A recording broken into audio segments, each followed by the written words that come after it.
Bueno, muy buenas tardes a todos y a todas los que nos acompañáis hoy en el Centro de Estudios Literarios Iberoamericanos Mario Benedetti, a los que están también en el streaming, pues siguiendo esta sesión que dedicamos a la presencia del teatro clásico en el siglo XXI.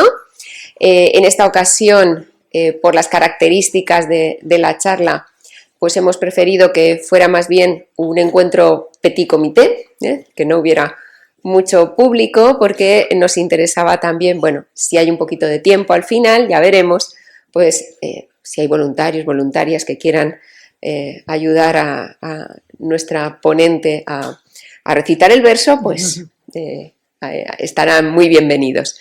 Para nosotros es un gusto enorme que esté hoy con nosotros Beatriz Argüello, aunque va a ser el profesor Benito García quien la presente ahora. Sí quiero agradecerle enormemente que haya hecho un hueco en esta agenda de abril apretadísima. Comentábamos que es que, bueno, cuestiones de todo tipo, ¿no? Desde la muela que te quitaron hace 2 días hasta, bueno, la obra de Viejos Tiempos de Pinter estará mañana en Granada. Es la obra que ella dirige ahora y que estará en Granada mañana y pasado. Y el sábado estará en León la obra de Ana Carmen, no, la de Monstruos. No, de Monstruos, la de Monstruos. Sí. Y mañana es otra, es la de es verdad, Carmen Nada de es Nadie. Verdad. Bien. Es vas como actriz, no como directora es mañana. Pluriempleada estoy. Efectivamente. Y el sábado, Monstruos, el prodigio de los dioses en León.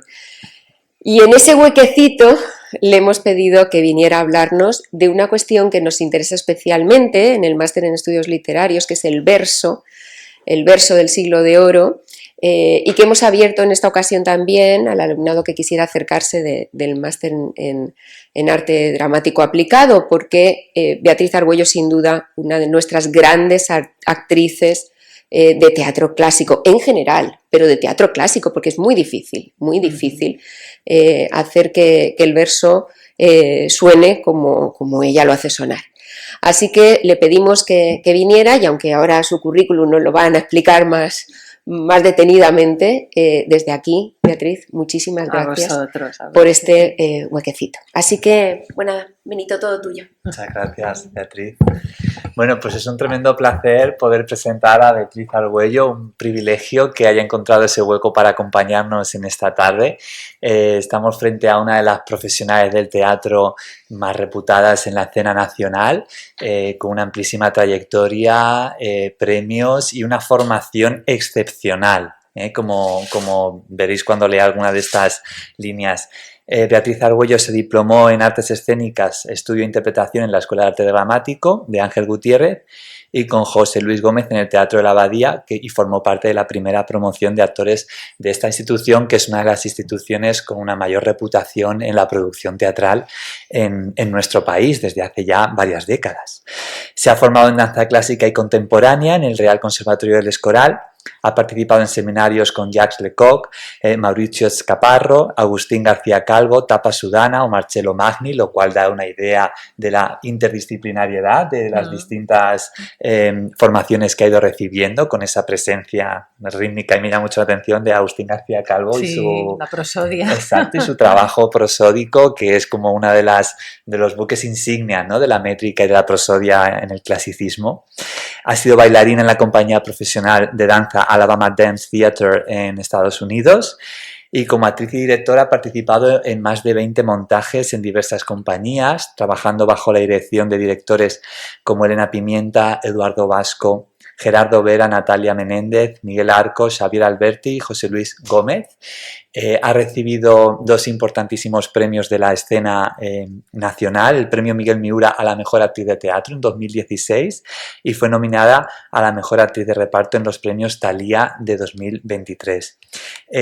Algunas de las obras en las que ha participado pues tenemos Como gustéis de Shakespeare, Don Juan Tenorio de Zorrilla, La Celestina y la vida es sueño, Numancia de Miguel Cervantes, Sueños de Quevedo llevados a escena, El castigo sin venganza de Lope de Vega, El príncipe constante de Calderón, Queen Lear, me estoy acercando ya al año 2024, La cordura loca, Monstruos, de la cual nos ha hablado Beatriz Aracil en la introducción, la ha mencionado, y además ha dirigido Valor a Grave y Mujer, que veo que es una de las obras de las que nos va a hablar hoy, por lo que puedo ver en su presentación, y en la Compañía Nacional de Teatro Clásico.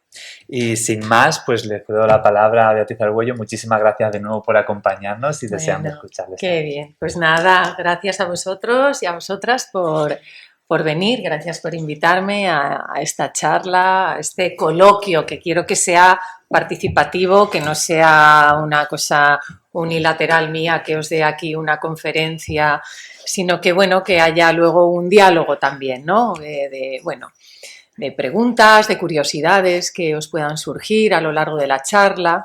Entonces, bueno, claro, cuando me propusieron hacer la premisa un poco de esta conferencia, el verso en el teatro clásico español, del texto al cuerpo en escena, ¿no? Entonces, claro, está muy enfocado sobre todo desde el punto de vista actoral, porque el cuerpo en escena, ¿quiénes son? Pues los actores y actrices que se suben al escenario y encarnan a esos personajes, esas tramas, esas historias que el autor ha escrito, y en este caso el autor, los autores y autoras del siglo XVII, de nuestro gran teatro áureo del barroco, ¿no? Entonces, bueno, aquí escribo cosas como: el encuentro con nuestros autores áureos es siempre un privilegio para cualquier intérprete. El acercamiento a las tramas que nos cuentan, con historias que trascienden el tiempo, y aunque muchas de ellas sí que es verdad que están ubicadas en lugares y épocas concretas, tocan siempre temas muy universales, muy arquetípicos, ¿no? Son como el amor, los celos, la venganza, el honor, ¿no? Y nos ofrecen unos personajes tan complejos, tan llenos de aristas, que demuestran el gran conocimiento de la condición humana que tenían estos autores, ¿no? Voy a ir pasando, a ver, de estos grandes autores. Aquí he puesto así como imágenes en la PPT para que vayáis viendo.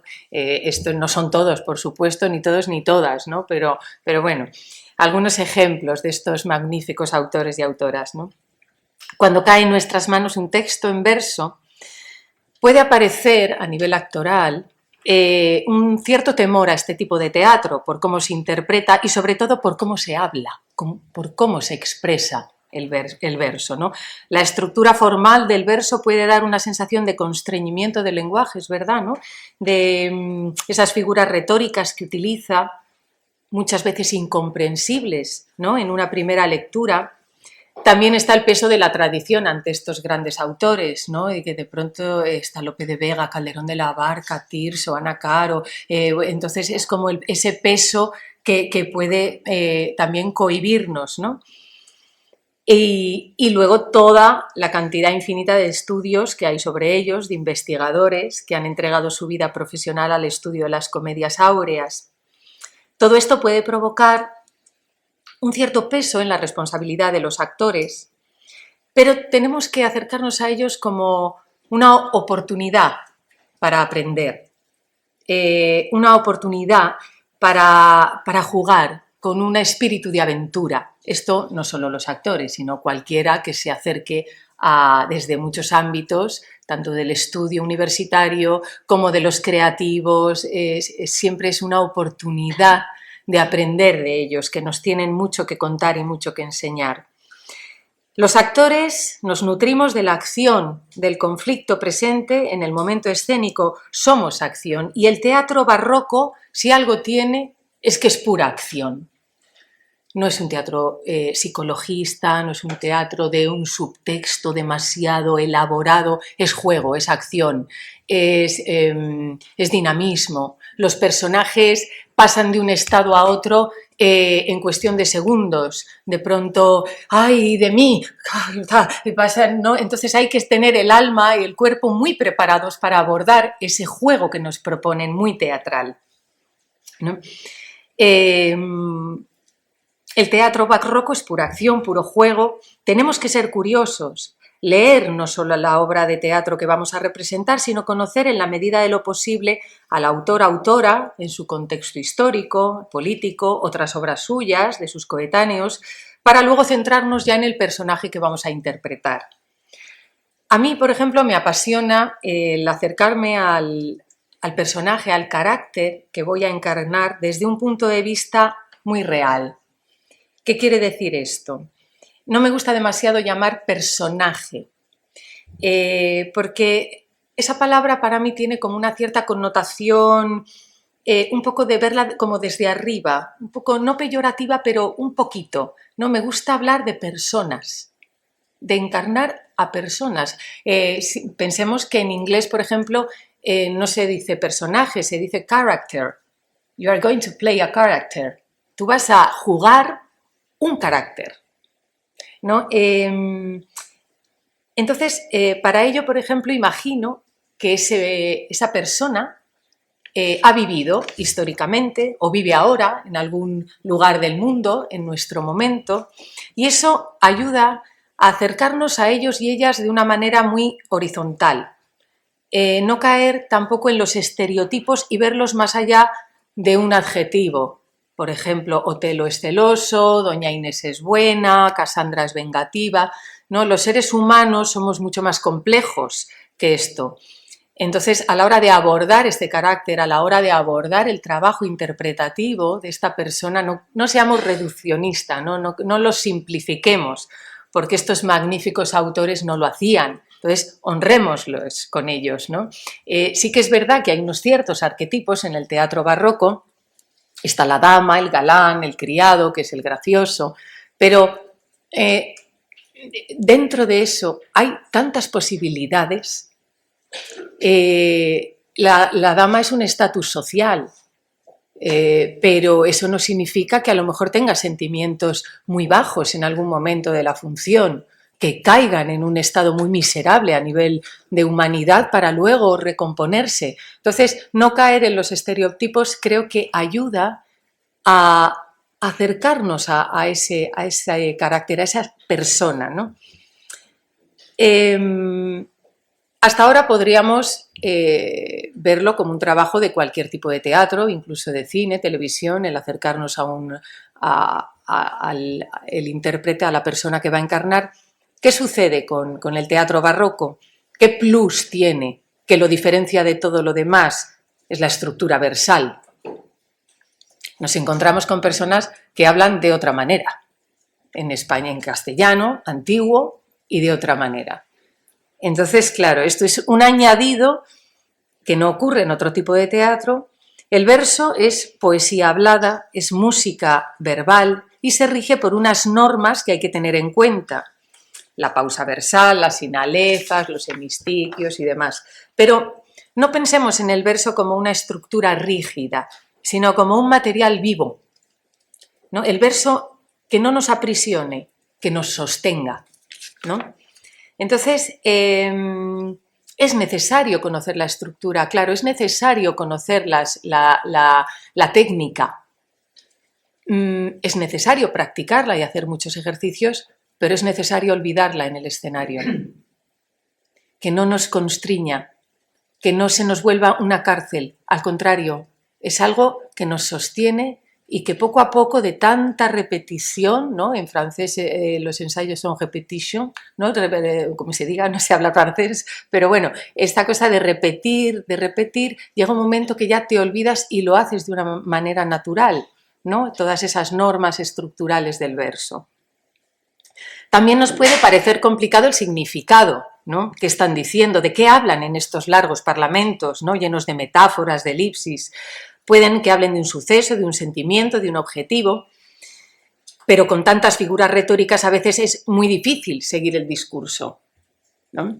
Aquí pongo, por ejemplo, cómo ¿no? Un texto de valor agravio y mujer, que he hecho fotografías, ¿no? Con las notas, qué significa cada palabra. Esto es un trabajo más de dirección que hice, porque aquí la dirigía, no interpretaba, pero bueno, el actor tiene que saber de qué está hablando en cada momento y apuntar todas sus dudas para luego en los ensayos clarificarlos con el director o directora o el asesor de verso y el equipo, ¿no? Entonces, veamos brevemente el proceso de acercamiento a un texto barroco desde el punto de vista actoral. O sea, el primer trabajo que debemos hacer cuando nos cae entre las manos una propuesta para interpretar a una persona en un texto barroco es saber, es analizar un poquito el texto, saber qué le sucede, cuál va a ser su conflicto, su arco a lo largo de la historia. Primero hacer un pequeño análisis de todos los personajes, qué es lo que cuenta Lope en El castigo sin venganza, por ejemplo, o Ana Caro en Valor agravio y mujer, y luego ya nos centramos en la persona que vamos a encarnar y somos más concretos en ese trozo de vida condensada que es el teatro. El teatro tiene la magia de romper el tiempo, ¿no? Es eso, en 1 hora y media un personaje pasa de la adolescencia a la madurez, en 1 hora y media le pasan muchísimas cosas, ¿no? Entonces ese arco que tienen los personajes, ¿no? De cómo nacen y cómo acaban, ¿no? en el texto también es un trabajo que hay que hacer, ¿no? Es un trabajo detectivesco y si nos ayuda podemos dividir las escenas, remarcar los sucesos importantes que pasan en ellas, incluso ponerlas nombre, ¿no? Un análisis personal del texto que más adelante se hará con el equipo en los ensayos. La estructura interna es necesario desentrañar los conceptos poco a poco, las ideas momento a momento en cada verso, en cada estrofa, hasta encontrar el significado concreto de lo que estamos hablando en escena. Todo esto luego se irá dilucidando mucho más en los ensayos, porque no nos olvidemos que todo este trabajo es equipo, el teatro es equipo, hasta un monólogo en el escenario es equipo, porque hay un director fuera, un ayudante, un técnico que te ayuda a vestirte, la sastra, un sastro, sabes que hay como mucha gente alrededor de... ¿no? Entonces el teatro es equipo, es elenco actoral y equipo artístico que rodea la propuesta, ¿no?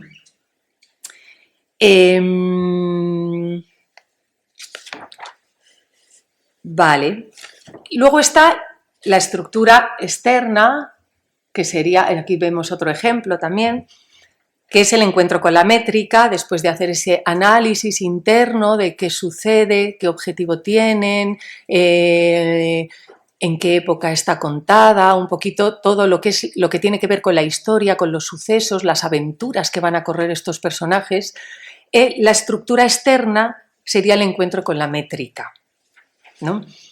Y todas las normas en la estructura del verso que hay que conocer, ¿vale? Pensemos que también cada director o directora se afronta los textos de una manera diferente.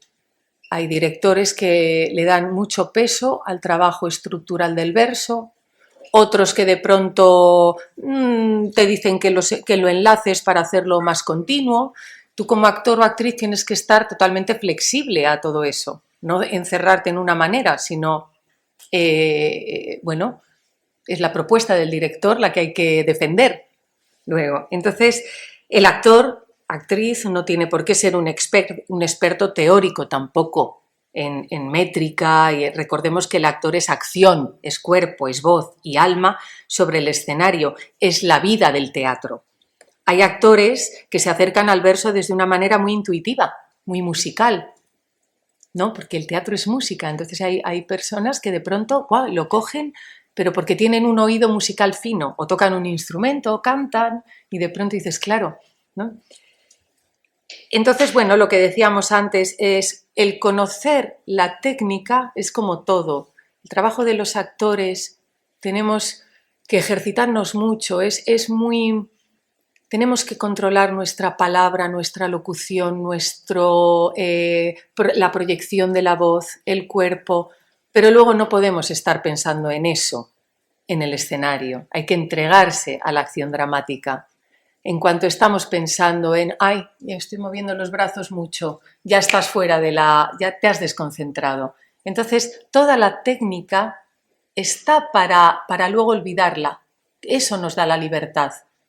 Si yo no ejercito mi voz, luego no se me va a oír al fondo del patio de butacas. Y tengo que estar pendiente de mi voz para que se me oiga. Si yo ejercito mi voz, la tengo absolutamente preparada y no tengo que estar pensando en que no se me oye porque se me oye de una manera natural, ¿no? Hay el momento, por ejemplo, que viene después de estos pequeños análisis que hacemos solos en casa antes de enfrentarnos a un proceso de ensayos, porque yo creo profundamente en la capacidad creativa de los actores. ¿Qué significa esto? A mí me gusta que un actor traiga a los ensayos, ya desde el punto de vista de directora, su visión, lo que opina. Ver que ha hecho un trabajo previo, que a lo mejor no coincide con lo que yo llevo trabajando como directora durante mucho más tiempo que él, viendo todo, pero el actor tiene que ser un artista, tiene que ser alguien creativo, libre.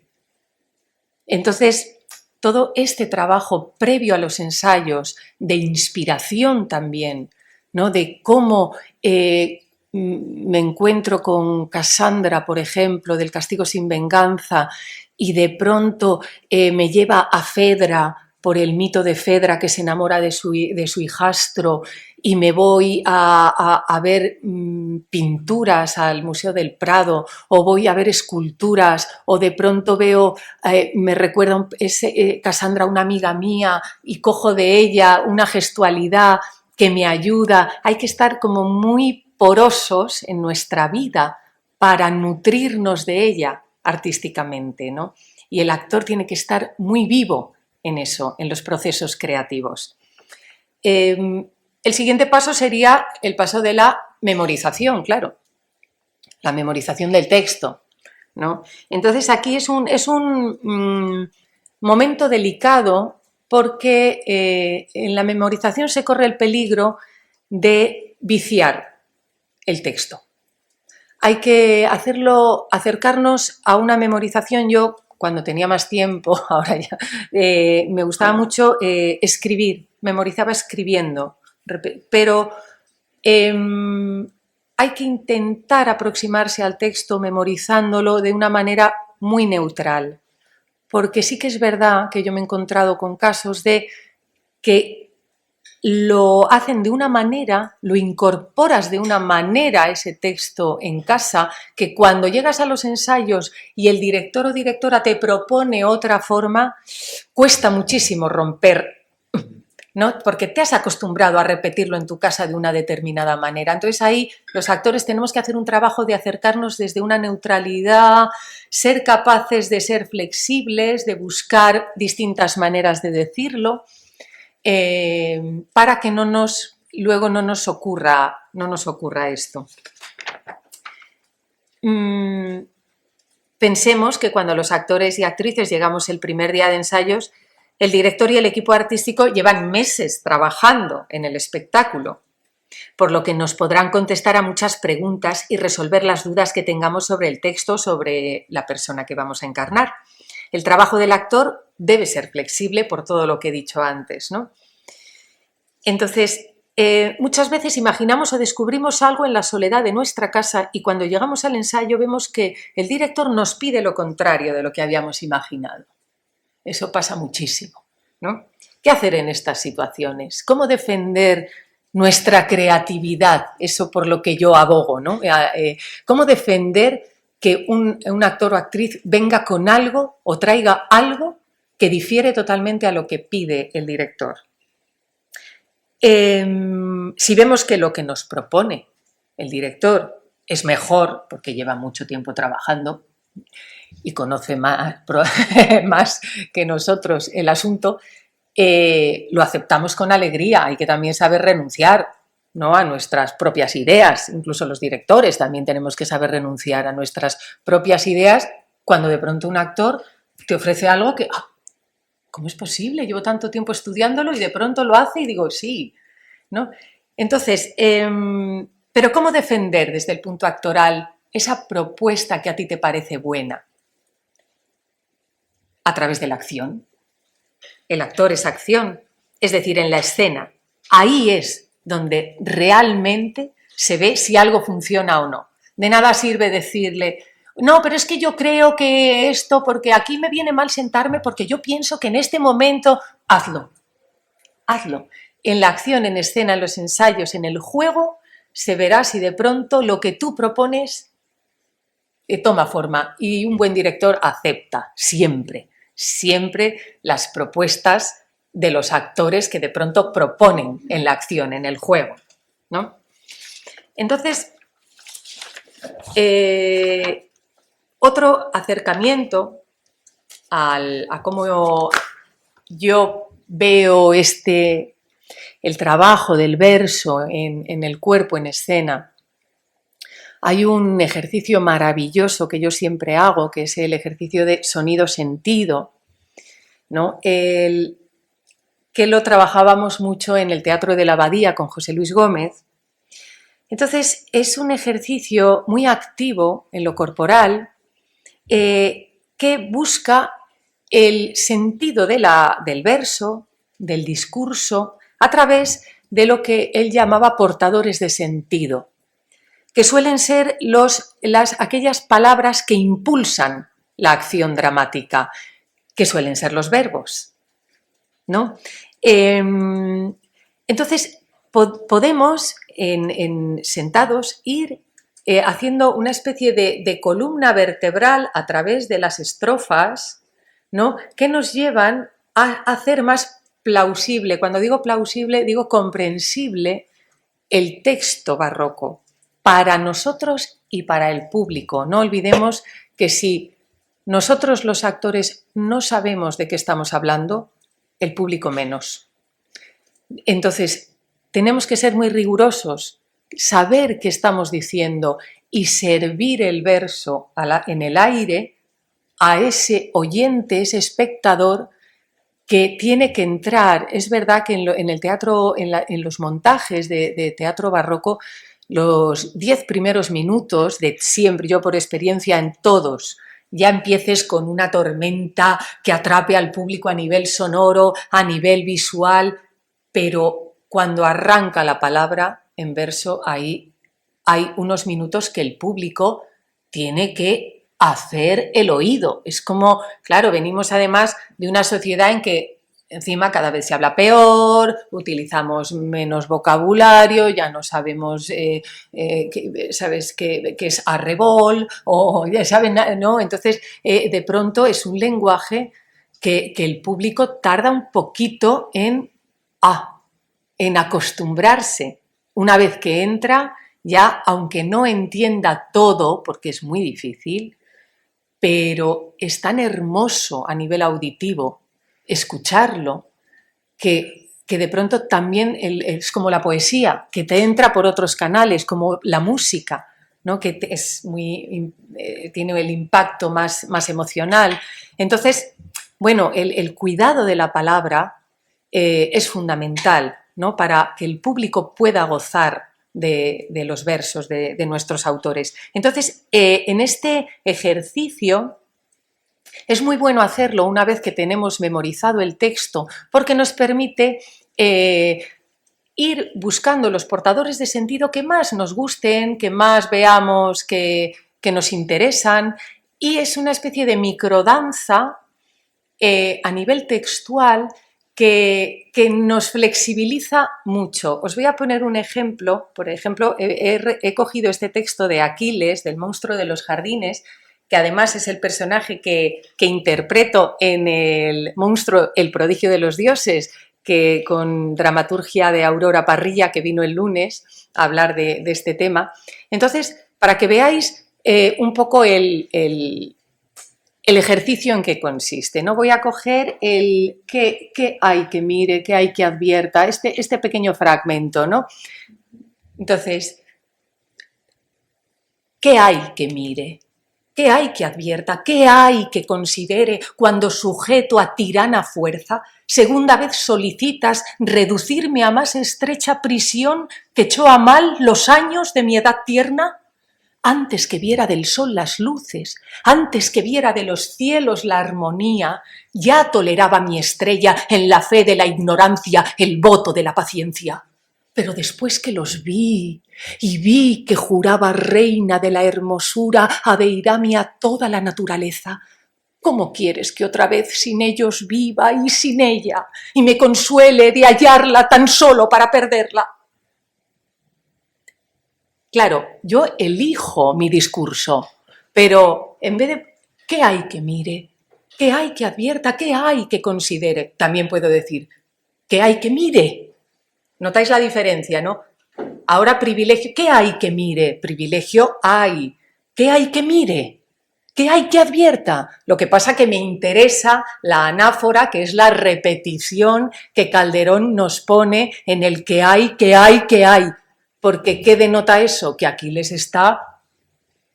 Cuando repites algo, ¿no? A cenar, ¿no? Claro, eso Calderón lo pone por algo, con una intención. Entonces, este trabajo de juego, de microdanza en el cuerpo, de qué hay que mire, qué hay que advierta, por qué, ¿no? Ir privilegiando distintas palabras, lo hace flexible, lo hace poroso.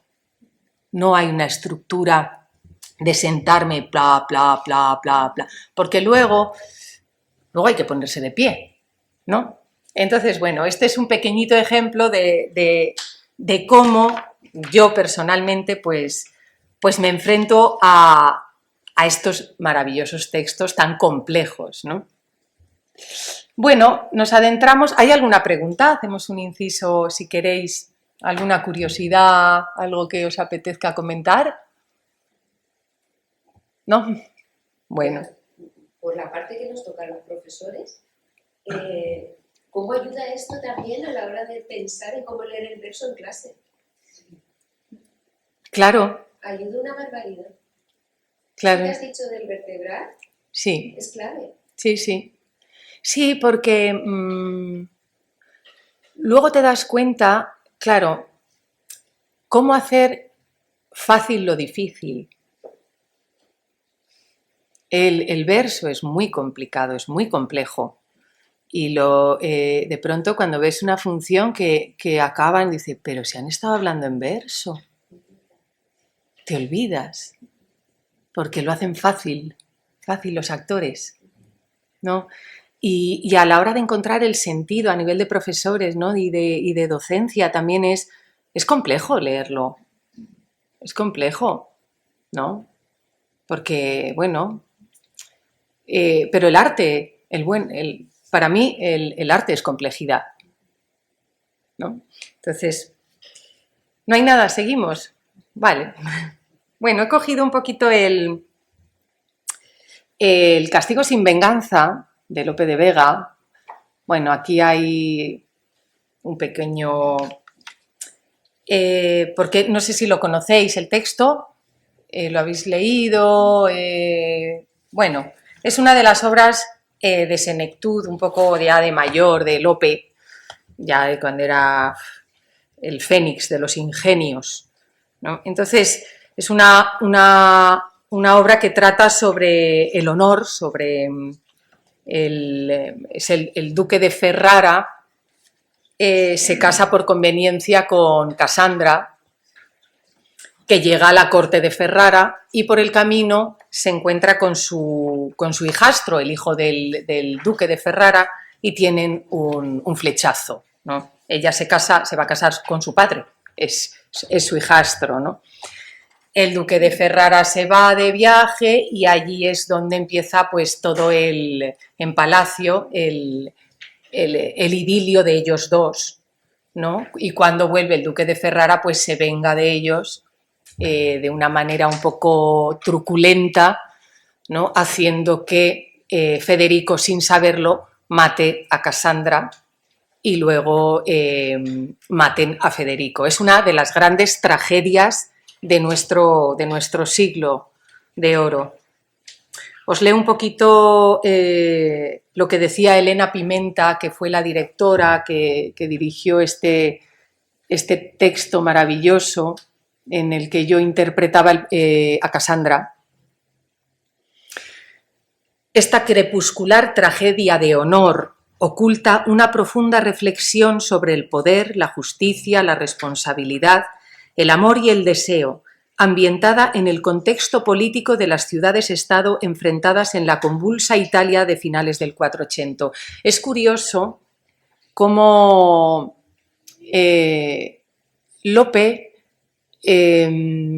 hay una crítica social absoluta con este texto, ¿no? Pero lo traslada a Italia. Siempre se cuentan cosas como de España, pero fuera, ¿no? Hay mucha Ana Caro de Mayén también en Valor, Agravio y Mujer, toda la acción dramática transcurre en Flandes, ¿no? Entonces les encantaba llevarlos fuera de España, ¿no? Atrapados en la tela de araña de un palacio de susurros, espejos y secretos, los personajes se enfrentan a su conciencia con una intensidad desconocida. La belleza de los versos se alía con la aspereza brutal y los conflictos y con un delicado ritmo casi cinematográfico en que las escenas se entrelazan y yuxtaponen. De fondo, la fama, como eje de unas vidas abocadas a la mentira, va gobernando una trama que desemboca en un desenlace sangriento sin resquicio de esperanza. Desoladora, hermosa, magistral, El castigo sin venganza nos ofrece un espejo trágico de la condición humana, obra maestra de la senectud del Fénix, reflejo de su desencanto por la sociedad y el dolor de sus circunstancias personales y familiares, pero a la vez audaz superación de un arte destilado y preciso ante la irrupción de los poetas y dramaturgos jóvenes que se van adueñando de la primacía escénica.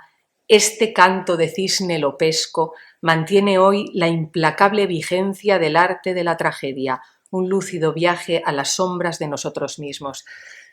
Es uno de los textos más impresionantes que hay de nuestro siglo de oro, El castigo sin venganza. Me gustaría abordar un poquito el soneto de la segunda jornada, no sé si os lo han pasado por ahí, de Federico.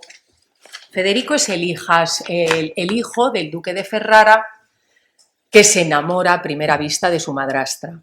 Ella cae, es hermoso, ¿no? Es como lo describe Lope, el encuentro que tienen ellos dos, ella viajando a Ferrara para casarse con un viejo por conveniencia y no se le ocurre otra cosa que meterse, descansar en el camino, meterse en el río y cae. Y el otro, que ha ido a buscarla, también está por allí, Federico, y de pronto hay unos gritos y la ve y ¡fum!, entra en brazos a escena con Cassandra y ya se descubre quién eres, quién sois, y dicen, soy vuestra madre. Entonces, ¿no? Ahí ya, este soneto ya Federico está loco por ella, no puede hacer nada porque es su madrastra.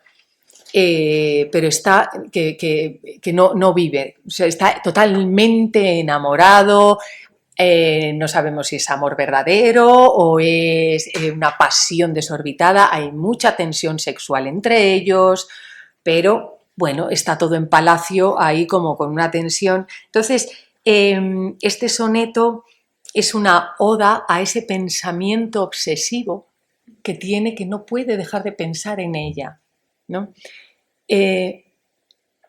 Una característica del teatro barroco que es hermosísima, que está también en Shakespeare, es la posibilidad de los soliloquios. Estos momentos en los que ellos, el padre y el hijo, están hablando, el padre se va y se queda solo Federico en la estancia, o se queda sola Cassandra, o se queda solo Aquiles, y de pronto cuentan al público su verdadero sentimiento, ¿no? Entonces, esos momentos de monólogos, de soliloquios, son oro, porque ahí el personaje que es... Eso, fíjate, en la vida no tenemos esos momentos. Bueno, cuando estamos en casa, ¿no? ¿No? Pero luego en la sociedad nos comportamos de una manera, estamos delante de la persona a la que amamos y disimulamos y no tenemos esa vía de escape de luego quedarnos solos y decir, Dios mío, no puedo vivir sin él, ¿no? Y entonces, claro, ahí se rompe la cuarta pared. Vemos al personaje cómo nos habla, cómo está, cómo siente. Hay también las características del teatro áureo que son los apartes, que eso no lo tiene todo el teatro y también es oro. Yo los apartes los llamo los vómitos del alma. Sí, porque de pronto estás hablando y de pronto dicen, ¡ay, no le soporto! Porque no sé qué, porque no, y hablan al público. Y claro, a mí cuando dirigía Valor, Agravio y Mujer, que yo veía que los actores eran muy pudorosos en los apartes, digo, no, defenderlos, es muy hermoso, imaginaros tener esta posibilidad en la vida, qué maravilla, que el otro no te oiga lo que tú sientes o lo que opines teniéndolo enfrente, pero que hay otros que sí, ¿no? Entonces, ese juego es precioso, ¿no? Los apartes son muy característicos de nuestro teatro barroco y son, bueno, momentos en los que los personajes se agrietan y necesitan contarnos cómo están para seguir con el otro personaje, ¿no? Entonces, a ver, ¿dónde está? Este es, ¿no? ¿Alguien se atreve a leerlo? ¿Queréis? ¿No? Vamos allá, léelo así con tu intuición, sí, sin ningún... ¿Qué buscas, imposible pensamiento? Bárbaro, ¿qué me quieres? ¿Qué me incitas? ¿Por qué la vida sin razón me quitas, donde volando aún no te quiere el viento? Detén el vagoroso movimiento, que la muerte de entrambos solicitas. Déjame descansar, y no permitas tan triste fin a tan glorioso intento. No hay pensamiento, si rindió despojos, que sin determinado fin se aumente, pues dándole esperanzas, sufre enojos. Todo es posible a quien amando intente, y solo tú naciste de mis ojos para ser imposible eternamente. Bueno, bien. Bueno, vemos que es un soneto, que toda la estructura del soneto, de los dos cuartetos, los dos tercetos. No te vayas, no. Espérate. Bueno, son 14 versos compuestos en versos en decasílabos, 2 estrofas de 4 versos y 2 estrofas de 3 versos. Y es precioso como Lope, en su arte nuevo de hacer comedias, que fue, vamos, fue una revelación, es que era Lope, un renovador, fue alguien que transformó absolutamente todo.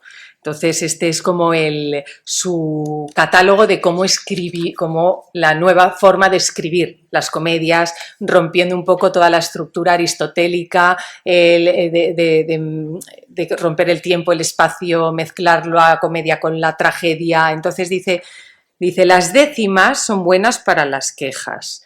El soneto está bien en los que aguardan.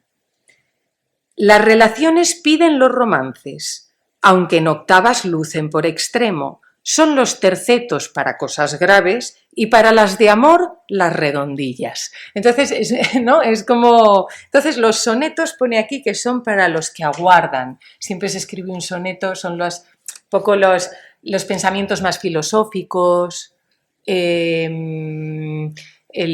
sí, los sentimientos como más grandes, ¿no? Entonces, aquí vemos cómo Federico ya no puede más con su obsesión, ¿no? Vamos un poquito al significado. ¿Has hecho muy bien las sinálefas? ¿No? Muy bien. ¿No? ¿A quién está hablando? Al sentimiento que él tiene, ¿no? A ¿A quién apela? imposible pensamiento. Al pensamiento, a su obsesión, Ujú. ¿no? Es como que está hablando, ¿qué buscas? Ujú. Imposible pensamiento. Y le insulta, bárbaro. ¿Qué me quieres? ¿Qué me incitas? Esto es un poco lo mismo de ¿qué hay que mire? ¿Qué hay que advierta? ¿Qué me quieres? ¿Qué me incitas? ¿No? ¿Qué quieres de mí? ¿No? Son los pensamientos rumiantes. Las obsesiones son pensamientos rumiantes de que no puedes parar de pensar en eso. Dices, ¿qué quieres? Para, ¿no? Esto se entiende muy bien, porque la vida sin razón me quitas, donde volando aún no te quiere el viento, o sea, ni siquiera volando, o sea, o sea, no te quiere nadie, o sea, no, detén, tú, dice vagoroso, vigoroso, espérate, ¿dónde tengo yo todo aquí? Ah, vale. Yo tengo aquí vigoroso, bueno, vagoroso, no, vagaroso pone. Detén tu vagaroso movimiento, vigoroso, ¿no? Que no paras, como un caballo desbocado. Que la muerte de entrambos solicitas. O sea, la muerte de el pensamiento y mío, ¿no? Entiendo yo. Déjame descansar. Otra vez le apela a él. Está hablando con el pensamiento, ¿no? Es bonito cuando hablas, aunque sea algo interno, que tengas una imagen. Ay, luego lo veremos con Leonor, ¿no? De Zeus. ¿Sabes qué? Amor, no te llame amor el que no te corresponde, ¿no? Es bonito sacarlo hacia afuera. Son personajes que sacan hacia afuera los conceptos filosóficos, que sacan hacia afuera los, ¿no? ¿no? Lo personifican, ¿no? La personificación, ¿no? Déjame descansar y no permitas tan triste fin a tan glorioso intento, ¿vale? No me dejes caer en el triste fin, sería hacia dónde va esa obsesión. Él sabe que es imposible ese amor, ¿no? Y el glorioso intento de amarla, porque para él Cassandra es como la gloria, es como bueno, pues como una diosa, como, ¿no? Esto es más complejo, aquí entra un poco una cosa un poquito más filosófica. No hay pensamiento si rindió despojos.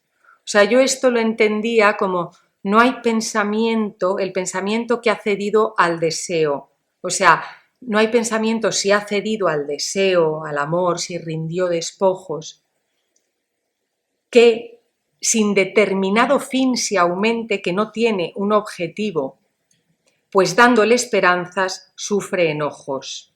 O sea, sería dar esperanzas a un pensamiento sin destino, solo lleva al sufrimiento, algo así, ¿no?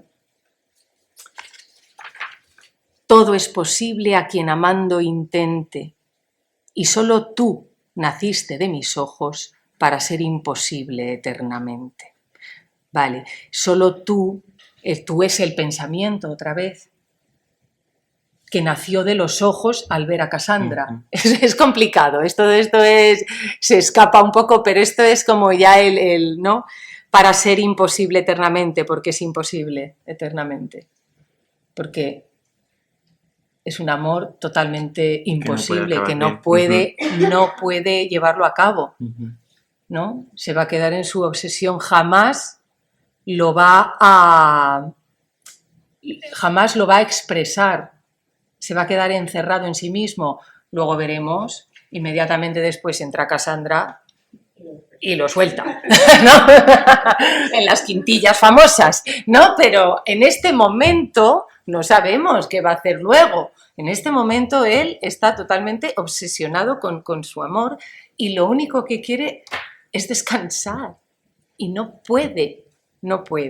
Entonces, léelo otra vez despacio, no corras, has hecho muy bien la sinalefa, donde volando aún no te quiere el viento, y busca aunque sé que estás leyendo, pero busca esta sensación de buscar fuera, ¿Qué buscas, imposible pensamiento? Bárbaro, ¿qué me quieres? ¿Qué me incitas?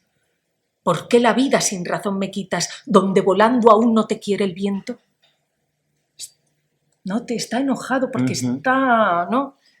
Detente, déjame descansar. ¿No? Hay algo ahí de, por favor, ¿no? Venga. ¿Qué buscas, imposible pensamiento? Bárbaro, ¿qué me quieres? ¿Qué me incitas? ¿Por qué la vida sin razón me quitas, donde volando aún no te quiere el viento? Detén el vagaroso movimiento, que la muerte de entrambos solicitas. Déjame descansar, y no permitas tan triste fin a tan glorioso intento. No hay pensamiento, si rindió despojos, que sin determinado fin se aumente, pues dándole esperanza sufre enojos. Todo es posible a quien amando intente, y solo tú naciste de mis ojos para ser imposible eternamente. Bueno, muy bien.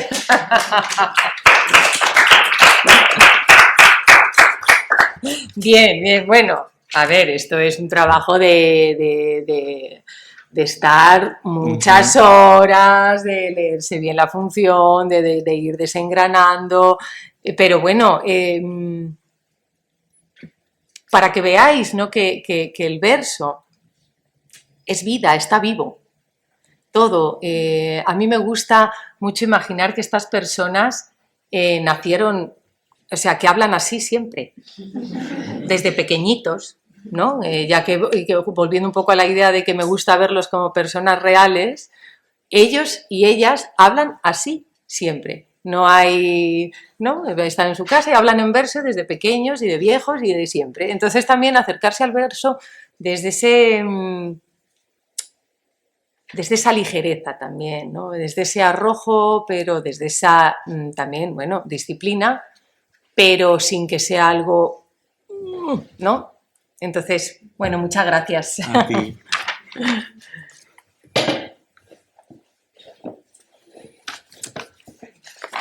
Bueno, ¿cómo vamos de tiempo? ¿Bien? ¿Sí, no? ¿Sabes? Vale, fenomenal. Pues vamos a seguir un poquito con Valor, agravio y mujer, de Ana Caro de Mayén. Bueno, ¿qué sucede en el siglo de oro? Claro, vemos la cantidad de autores y qué pocas autoras, ¿no? Entonces me gusta la idea de traer un poquito a esta autora que estuvo tan olvidada durante tanto tiempo y que, bueno, tuve la suerte de dirigir un texto suyo. Ella tiene dos textos importantes, dos comedias largas, que son Valor, agravio y mujer y El conde Partinuplés.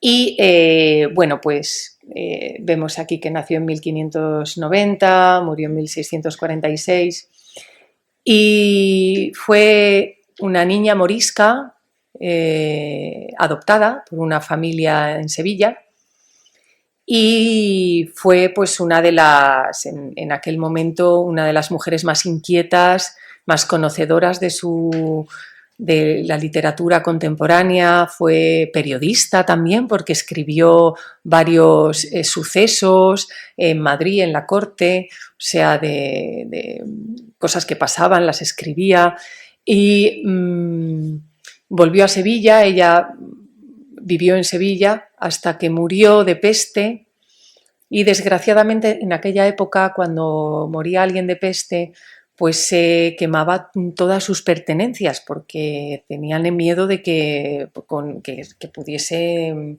la enfermedad pues propagarse a través de ellas. Entonces se quemó mucho de lo que ella a lo mejor pudo escribir.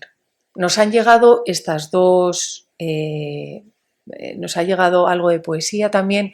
Tuve la suerte de trabajar con Juana Escabias. Juana Escabias es una estudiosa de Ana Caro de Mayén. Yo siempre digo que es su reencarnación o algo, porque es que que sabe todo, es la que o sea, hizo un trabajo de campo, se fue a Lora del Río, estuvo en Sevilla, buscó su partida de nacimiento, su partida bautismal, descubrió que era una prohijada, o sea, una niña morisca que la prohijaron, esta familia que la dio su apellido, Caro de Mayén, o sea, es una investigadora de Ana Caro, bueno, que sabe todo, creo que es una de las personas que más sabe de esta autora. Entonces, bueno,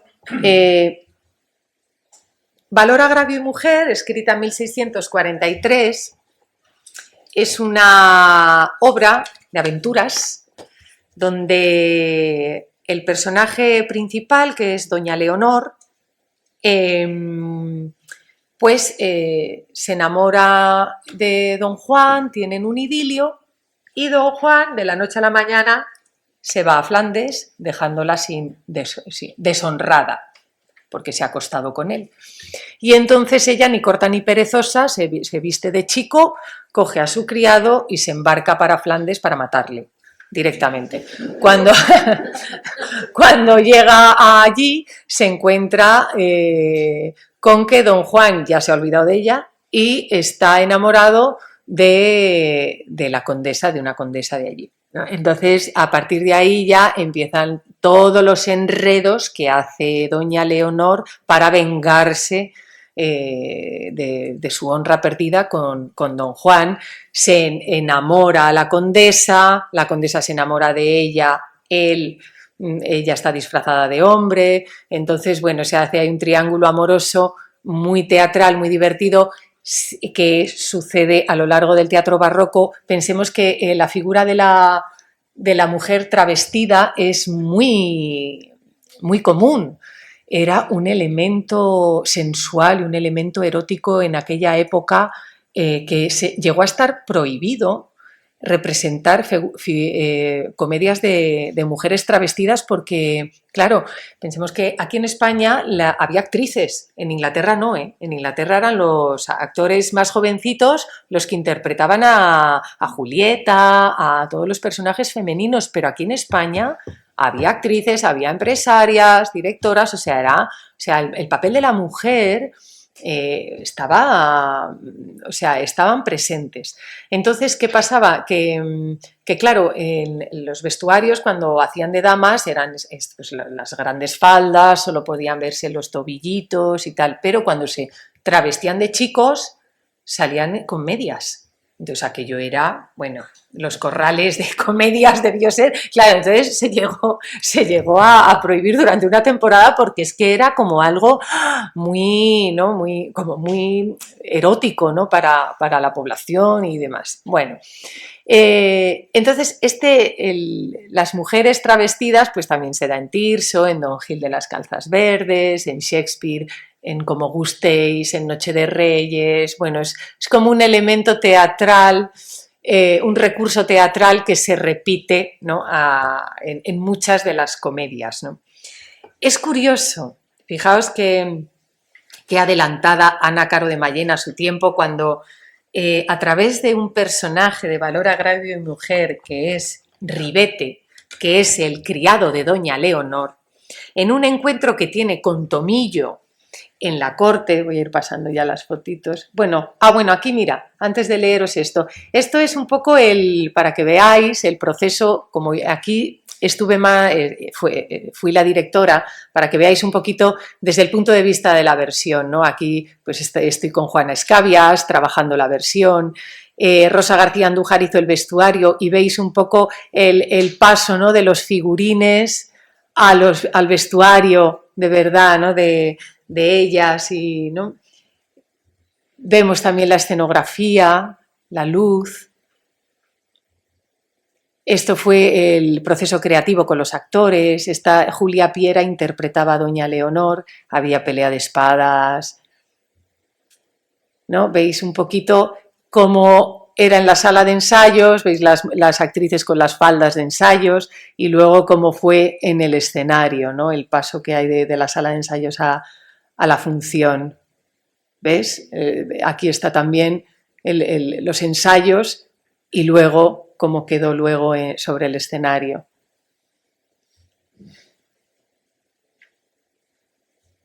Bueno, aquí ya van pasando fotografías del espectáculo, pero lo que os quería decir, fijaos qué hermoso lo que dice doña Ana Caro de Mayén en boca del criado. Fíjate que un criado hable así ya, bueno, pues es especial, ¿no? Los criados tienen otro tipo también de lenguaje, más soez, más gracioso, más popular, ¿no? Entonces se encuentra con Tomillo, que es el criado de don Juan, y dice, ¿de dónde sois?, le dice Tomillo, y dice Ribete, de Madrid. ¿Cuándo vinisteis de allá? Dice Ribete, bravo chasco. Bravo es una parte, bravo chasco. Hará 6 meses. Y dice Tomillo, ¿qué hay en el lugar de nuevo? Y Ribete dice, ya es todo muy viejo allá. Solo en esto de poetas hay notable novedad por innumerables, tanto que aún quieren poetizar las mujeres y se atreven a escribir comedias ya.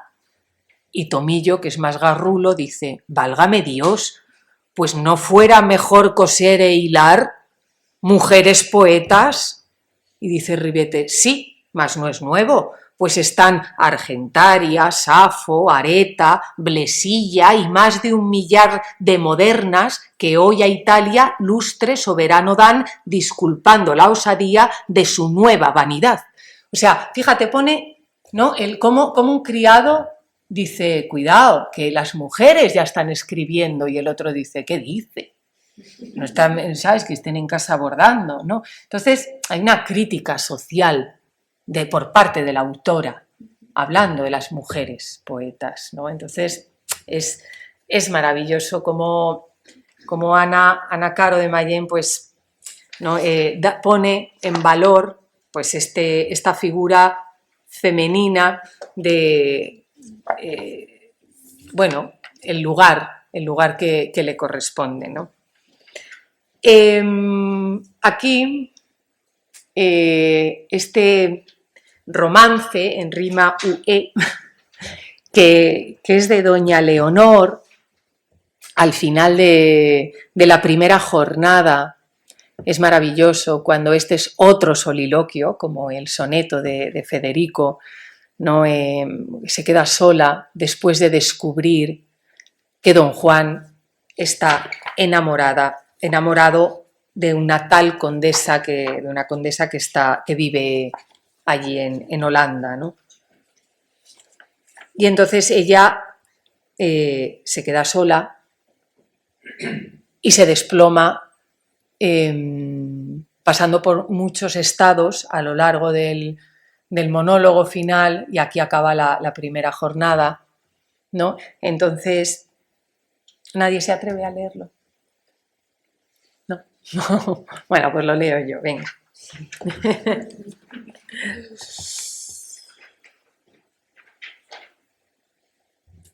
¿A dónde, cielos? ¿A dónde vuestros rigores se encubren? ¿Para cuándo es el castigo? ¿La justicia dónde huye? ¿Dónde está? ¿Cómo es posible que esta maldad disimule la piedad que en una aleve e injusta pasión arguye? ¿Dónde, Júpiter, tus rayos? ¿Ya vive ocioso e inútil tu brazo? ¿Cómo traiciones bárbaras y enormes sufres? ¿No te ministra Vulcano de su fragua y de su yunque armas de fuego, de quien solo el laurel te asegure?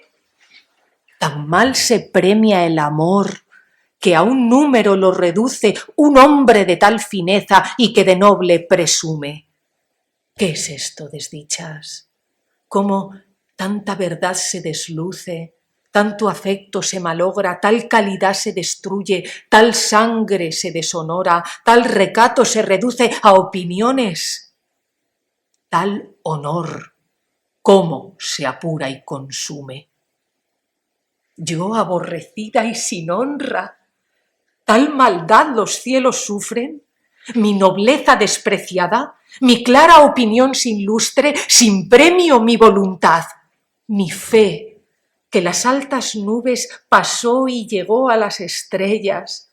¿Es posible que la injurie don Juan? Venganza, venganza. Cielos, el mundo murmure que ha de ver en mi valor, a pesar de las comunes opiniones, la más nueva historia, la más ilustre resolución que vio el orbe, y juro por los azules velos del cielo y por cuantas en ellos se miran luces, que he de morir o vencer, sin que me den pesadumbre, iras, olvidos, desprecios, desdenes, ingratitudes, aborrecimientos u odios. Mi honor en la altiva cumbre de los cielos he de ver y hacer que se me disculpen en mis locuras, mis yerros, o que ellas mismas apuren con excesos cuanto pueden, con errores cuanto lucen, valor, agravio y mujer, si en un sujeto se incluye. ¿No?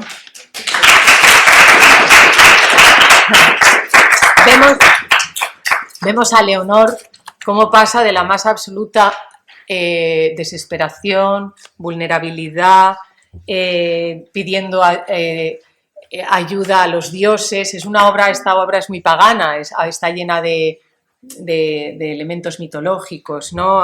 Pidiendo ayuda a Zeus, ¿dónde está la justicia en el mundo? ¿Dónde está? ¿No? Cómo pasa de eso, cómo pasa de no creérselo, ¿no? ¿Qué es esto? Desdichas, ¿no? Tanta verdad se desluce, tanto afecto se malogra, ¿no? Tal calidad se destruye, como ella, como su amor, ¿no? Lo tiene en muy alta estima, y cómo es posible que se maltrate ese amor, que se denigre, que se burle de eso, ¿no? Y cómo poco a poco va cogiendo esa fuerza en ella misma para decir, no, esto no va a quedar así. No, y juro por los azules velos del cielo que he de morir o vencer. ¿No? Aquí, claro, aquí la determinación de doña Leonor es matarle. O sea, ella se siente tan agraviada que ella quiere la venganza, ¿no? Entonces es maravilloso, ¿no? Los grandes parlamentos de estos personajes, cómo ellos mismos van poco a poco cambiando su estado, tomando decisiones hasta acabar, ¿no? Cómo empieza, cómo acaba. Es un trocito de vida condensada en el que le pasan muchas cosas y poco a poco ella misma va recomponiéndose y acaba totalmente fuerte para la segunda jornada y todo lo que le espera, ¿no? Entonces, aquí hay un elemento que está en muchas comedias barrocas, en muchos textos, que es el elemento del honor, de la honra, que hoy en día, claro, era un tema importante que abordar, porque hoy en día el tema de la honra, ¿qué resuena? ¿Qué nos resuena del honor? De acostarse con un hombre y que ya estás deshonrada. Claro, es algo que era muy de la época y que hoy en día ya no nos apele, no nos parece lo suficientemente motivador como para matar a alguien, o como para que, ahora que te dejan por el ghosting, ¿no? ¿No? Esta cosa de si te he visto no me acuerdo, ¿no? ¿No? Y allí, claro, en aquella época era como, no, ¿se dice así o no lo he dicho mal? No. Entonces, claro, yo hablaba con los actores, ¿no? Entonces el camino de Leonor que proponía Julia a la actriz, ¿no? Era en realidad, ella al final de la función, es una comedia, al final acaba casándose con don Juan, no le acaba matando. Si fuese una tragedia, le acabaría matando. Pero Ana Caro decide acabar bien. Entonces, acaba casándose con él, le acaba perdonando, digamos. Yo hablaba un poco de la sensación de que ella poco a poco a lo largo de la función se daba cuenta de que en realidad nunca estuvo deshonrada, que la honra no es perder la virginidad con un hombre, que lo honroso está en otro lugar, que el ser honorable que el honor, la honorabilidad del ser humano está en sus actos, en su manera, está en el perdón también a don Juan. Entonces, desde ahí conectamos con ese tema, ese concepto de honra que nos resonaba a algo mucho más actual, ¿no? El cómo eres capaz de darte cuenta de que no estás deshonrada porque no lo hiciste porque te apetecía, por amor, porque te gustaba, ya está, y que la honorabilidad estaba en perdonarle, ¿no? Entonces, bueno, son como, claro, estos autores son hijos de su tiempo también, y nosotros somos hijos de nuestro tiempo. En nuestra labor está coger estos grandes textos, honrarlos, pero también traerlos a nuestro presente, hacer ese esfuerzo, el poner, son textos tan complejos, tan maravillosos, que nos ofrecen un abanico de posibilidades, que hay que agarrarse a lo que más nos resuene hoy en día y traerlo para conectarlo con el público actual, ¿no? Entonces, bueno, eso es una labor más de dirección, pero los actores tienen que entrar también en ese lenguaje, tienen que trabajar también desde que esto tiene que ver con acercarse a una persona en vez de a un personaje lejano,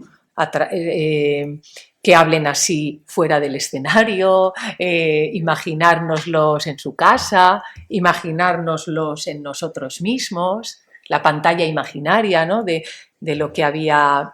Fijaros, yo lo que trabajé con la actriz que interpretaba a doña Leonor, con una imagen preciosa, que toda la primera parte de este monólogo le decía, imagínate que tu corazón se va cayendo. Algo físico, una sensación física de que tu corazón va cayendo al estómago. Mientras tú estás diciendo ese texto, va cayendo a la pelvis, va cayendo y se desploma algo de ti en el suelo. Y luego te agachas a por él, lo coges y lo vuelves a colocar en ti para posicionarte de pie otra vez. Eso a nivel físico ayudó mucho, porque de pronto era algo muy físico, una imagen muy potente, y de pronto el texto fue cobrando una dimensión simplemente con la actriz imaginándose eso, cómo lo cogía. Eso se llama, si el otro ejercicio era sonido-sentido, este sería el gesto psicológico de este texto. La caída del corazón, coger tu corazón, restaurarlo y posicionarte, ¿no? Para coger la fuerza que necesitas para continuar con tu vida, ¿no? Entonces, bueno, son ejercicios un texto se aborda por muchos ámbitos, ¿no? Por diferentes vértices, ¿no? Y luego ya para acabar, que al final esto es una charla, yo no habéis intervenido nada, a ver si luego me preguntáis algo. Sí, ¿no? Sí, vamos bien, sí. Después del periodo de ensayos, que es un tiempo maravilloso de creación, de estudio, de juego, en el que se conforma la familia teatral de la compañía, el elenco, el entendimiento con el director o directora, con lo que quiere contar con el texto, en el que se debate su ideología, su intencionalidad, su acercamiento a la sociedad actual, esto que hablábamos ahora, viene el encuentro con el público, que es el día del estreno. Cuando se abren por primera vez las puertas del teatro y aparece esa mirada nueva y virgen ante el trabajo que tú has estado haciendo durante meses. Ese es el encuentro real, ese es el sentido que tiene el teatro, compartir con el público. Sin el público no hay nada. Podemos estar nosotros en una sala durante meses y meses, divagando, haciendo, deshaciendo, pero si no viene nadie a verlo, no hay nada. Es como pintar un cuadro sin que nadie lo vea, ¿no? Entonces, compartir con el público de pronto lo modifica todo. A mí me gusta hablar de 3 nacimientos en el proceso creativo. El primero nace de la imaginación del autor, en el soplo de la musa al oído del artista que comienza a traducir sus pensamientos, sus imaginaciones, sus emociones en palabra escrita, regalándonos una historia. Luego está cuando el director o directora se encuentra con esas palabras y nace en él la posibilidad de contar esa historia desde un punto de vista, desde una intención determinada, y transmite esta intención, esta idea a su equipo, y comienzan a levantar un mundo entre todos, un mundo irreal o real. Para mí el teatro es real, entre todo el equipo. Un mundo que se irá nutriendo de la capacidad creadora de los actores, pero también de los figurinistas, lo veíamos antes, de los escenógrafos, iluminadores, músicos. Y por último, el tercer y último nacimiento es el encuentro con el público, donde nace una función nueva, bajo la mirada de personas que transforman aquello que miran al mismo tiempo que son transformados por los artistas.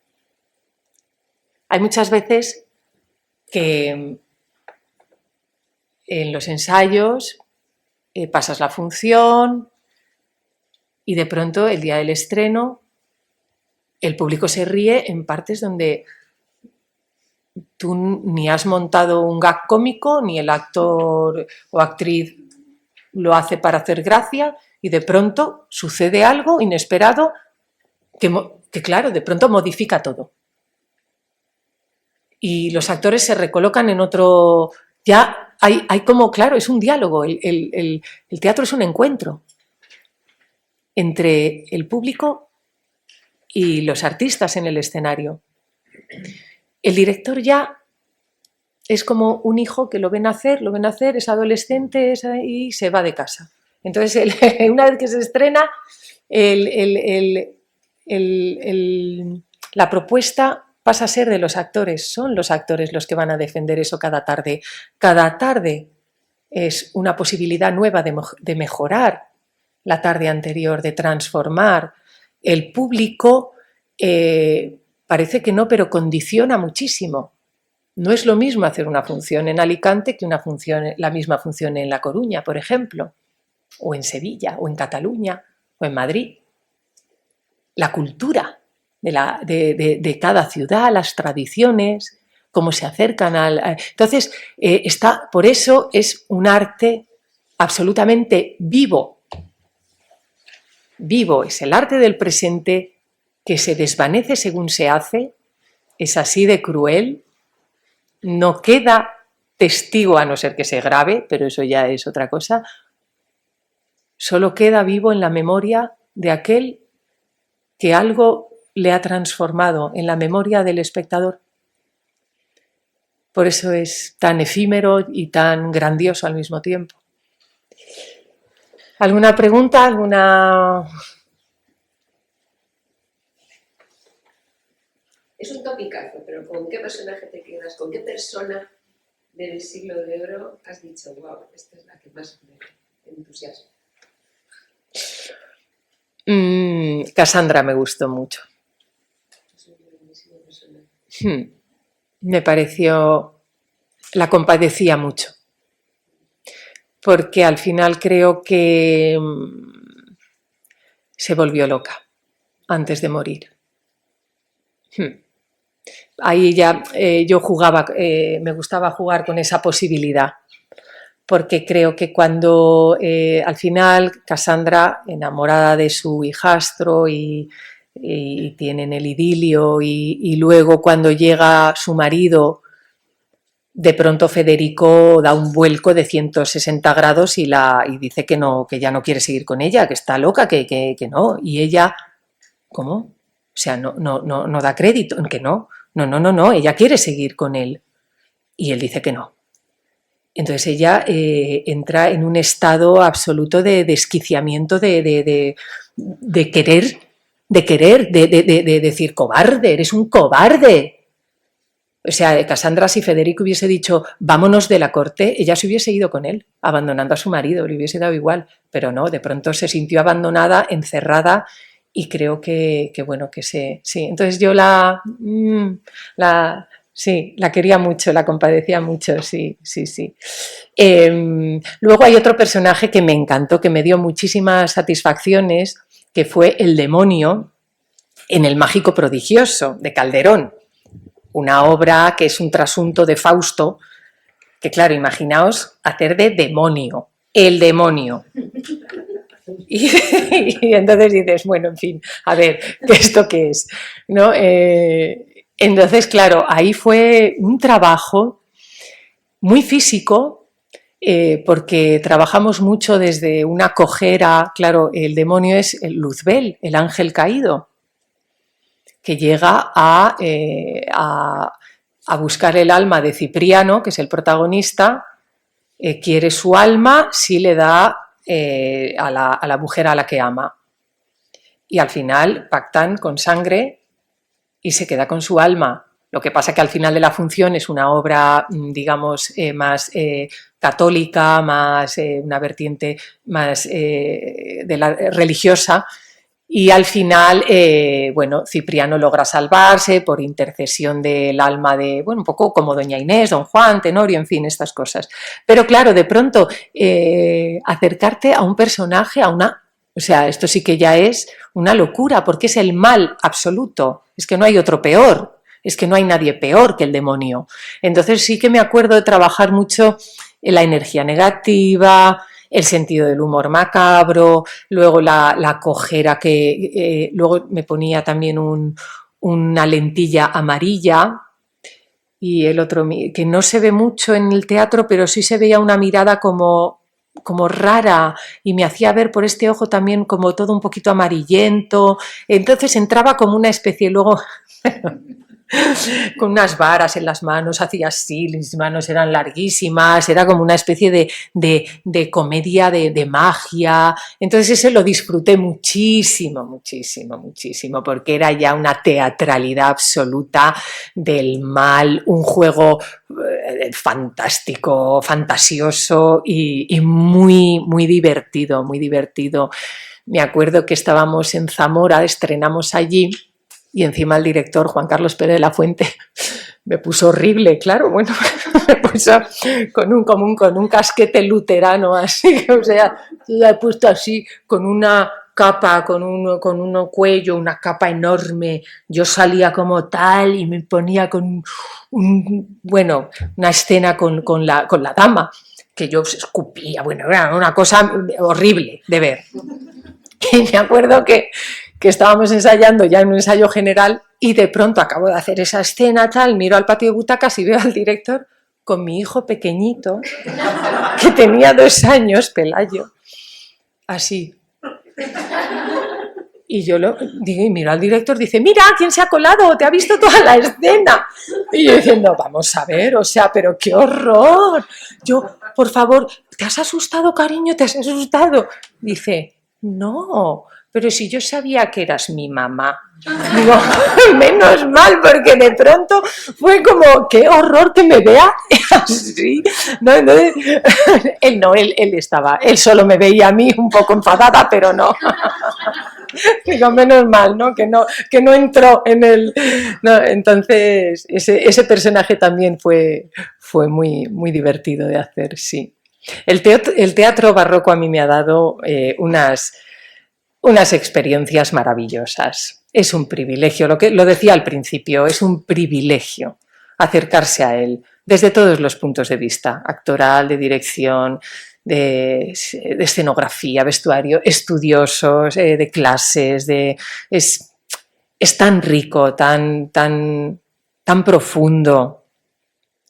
Es algo que hoy en día el lenguaje lo hemos perdido, es todo más simple, más sencillo, y esta complejidad del barroco es fantástica, y además es algo que es nuestra cultura también, que es nuestro patrimonio cultural único de España. Es que es una época muy importante.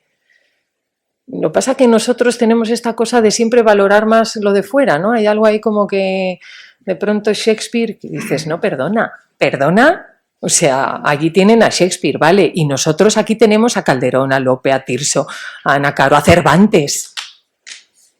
¿Qué es el Quijote? ¡Qué maravilla es eso! O sea, qué divertido, qué complejo, qué obra de arte, ¿no? Entonces eso, hay que poner también el valor en lo nuestro, ¿no? Así que nada, bueno, pues si no hay nada más, Tenemos un minuto. sí, aprovecharme. Bueno, Sí. como algo, una consulta. Pues, a ver, a mí me gustaría dedicarme a la docencia, ¿no? Entonces, para proyectar la voz, ¿tienes algún consejo, algún ejercicio que a ti te haya servido especialmente? Bueno, hay muchos ejercicios para proyectar la voz, para no hacerte daño en la garganta. Además, los docentes que tenéis que estar ahí hablando tantas horas a tanta gente. Bueno, claro, hay el tema de tomar alguna clase. El canto ayuda mucho, parece que no, pero todo lo que sea apoyar la voz en el diafragma, la respiración es fundamental, ¿no? El cómo inspiras, sueltas el aire poco a poco, controlar tu respiración. Luego tampoco se trata de gritar, sino de proyectar. Es muy importante también la locución, la articulación de las palabras. Muchas veces no es tanto que nos oigan, sino que nos entiendan todo lo que estamos diciendo, ¿no? Entonces, es que hay tal cantidad de ejercicios que... Pero bueno, sí que si conoces a alguien que dé clases de canto, por ejemplo, el canto es muy bueno para saber apoyar la voz y cantar, también en casa, tú, ¿sabes? Yo qué sé, sí, no tener miedo a... El tema es la respiración y apoyar bien tener la conciencia de apoyar bien, de sujetar la voz en el diafragma, porque así no te vas a hacer daño nunca. No estás hablando aquí, sino que todo el aire pasa a través de la garganta, pero la voz viene como de más abajo, apoyas, es como son imágenes también. La voz además es algo tan personal, tan emocional, cuando estamos mal, que nos quedamos afónicos por algo que nos ha pasado. La voz es algo súper delicado, que cada uno es muy único, muy personal de cada uno.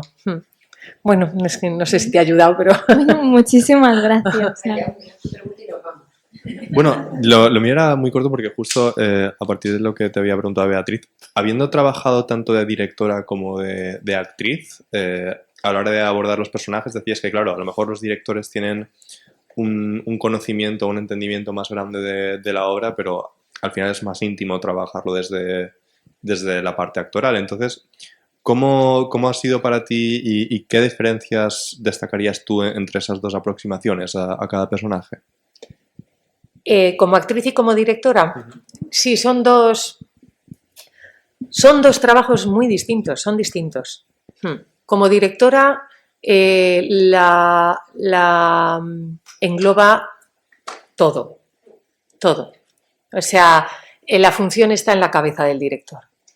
Y cuando digo la función, digo todos los personajes, todas las personas, el vestuario, la luz, la música, la escenografía, el movimiento escénico, o sea, lo que es todo el campo estético, el campo ideológico, el campo, ¿no? A la hora de dirigir a los actores, conocer la psicología de cada personaje, el objetivo de cada personaje, los movimientos más o menos. Ya con la práctica yo tampoco tengo, mi trayectoria es mucho más actoral que de dirección, entonces a mí me gusta llevar como un esquema de movimientos, me dan una maqueta de la escenografía y voy con los muñequitos, pues ahora este aquí, pues lo siento aquí, no, este tal, pero luego siempre lo voy cambiando porque el actor o actriz también ofrece cosas que digo, que esto mejor, sí, pues aquí, o se me ocurren cosas, ellos me nutren mucho.